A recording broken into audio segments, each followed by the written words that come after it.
Geek Speak show at WonderCon, Anaheim, talking how to scare you with music. With us is, go ahead and introduce yourself to them. Ronit Kirchman.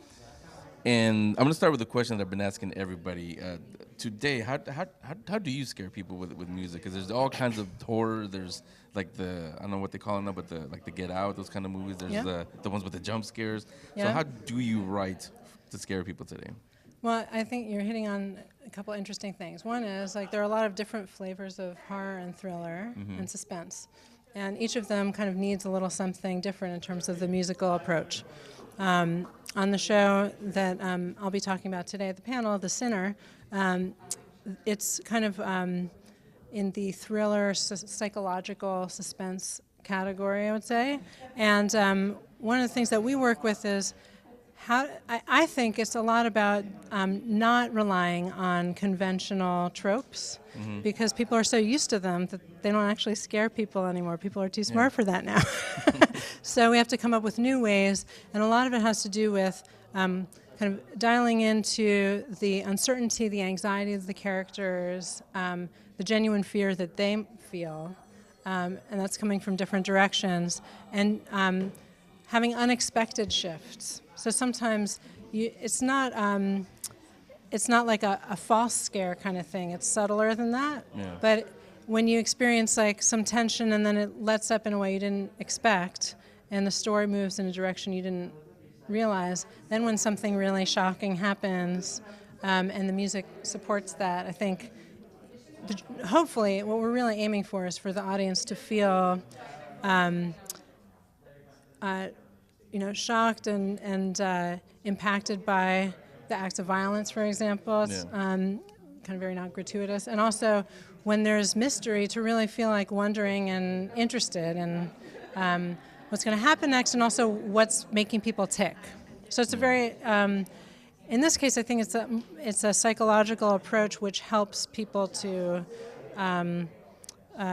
dig into the fear. No, I like how you're explaining it, because a lot of people take it seriously, take music for granted in shows and movies, but they don't realize how important it is. Because we'll go to the old classic. If you're going into a dark room, but there's like circus music or something comedic sounding, you're not gonna be too scared. So yeah, it does. So, right, it's been done kind of thing. Right. Yeah.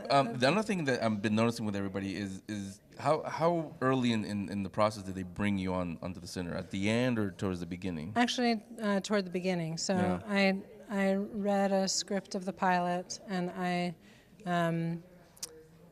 made some initial material based on the script, and then I scored the pilot. So that process kind of was a way of the team getting to know each other. And then when the pace picks up, which it does a lot in TV, we kind of had a nice foundation to work on. So, I always think it's amazing to start at the script level. It's definitely not always possible, and it doesn't mean you can't go deep with it once you get a cut.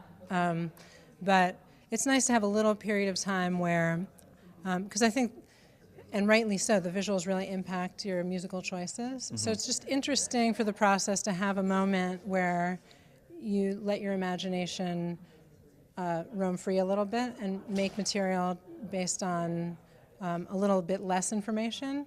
I think as long as you're willing to kind of scrap whatever doesn't work, it becomes a way of opening up the process, and sometimes you can use what you do early on later. So that was my experience in that.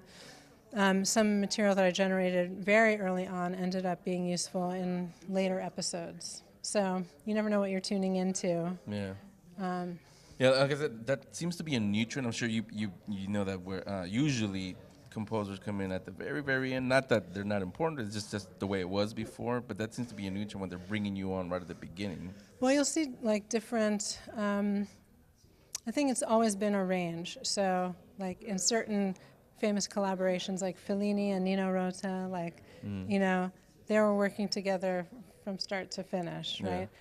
In the kind of day-to-day of television production, yes, for sure. It's trending maybe toward getting a little bit more information earlier, but it really varies per production, I would say. Those of us who have the, on board early experience, that's I think it's really fortunate for the creative process, but. you know, once you're on, you know, if the series is actually shooting and cutting during the composition process as well, then, you know, later episodes are more of a situation where, yeah, you've read the script, but you haven't really, you know, written stuff for that episode until, you know, Yeah. it's a little bit further along. Let's wrap up on a kind of fun one. Well, fun one about you is, while it sounds cool, I would love to write music for my favorite show, movie. What do you do when you're not composing music? How do you relax? I don't relax. No.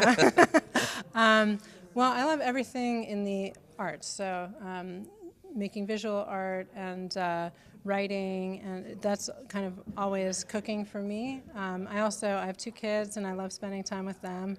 You know, so I play a lot of, you know, sports at the kid level, I guess, playing with them, and that actually makes me kind of. It takes me places that I wouldn't otherwise go, and yeah, I mean, I think that that's a big part of my leisure time. It's such a busy job. You know, I love to exercise. We could talk about different things I like to do. Yeah. How old are your Swimming. My kids are 5 and 2.5. Okay. Well, I would say enjoy them while you can. I'm sure you've heard this because mine are 16 and 12, and it's getting to the point where it's not cool to hang out with dad anymore. I know, I've heard. So yeah, I'm treasuring every moment, and yeah, it feels like the best thing to kind of soak that up whenever I have honestly, free moment. that's why I do this, because then I can say, look, see, dad has a cool job actually. Yeah. You have a cool dad, so. Yeah. So tell them, you know, website, social media where they can follow all your work. Sure. So on Twitter, I'm at Ronit Tweets. Facebook, Ronit Kirchman Music, and my website is ronitkirchman.com, and you can follow me on Instagram at Ronit Kirchman Music. And we'll wrap up, or we can't show you the panel, but we'll give you a wrap up what they actually talked about. Follow on our social media and everywhere else. Thanks a lot. Thanks so much.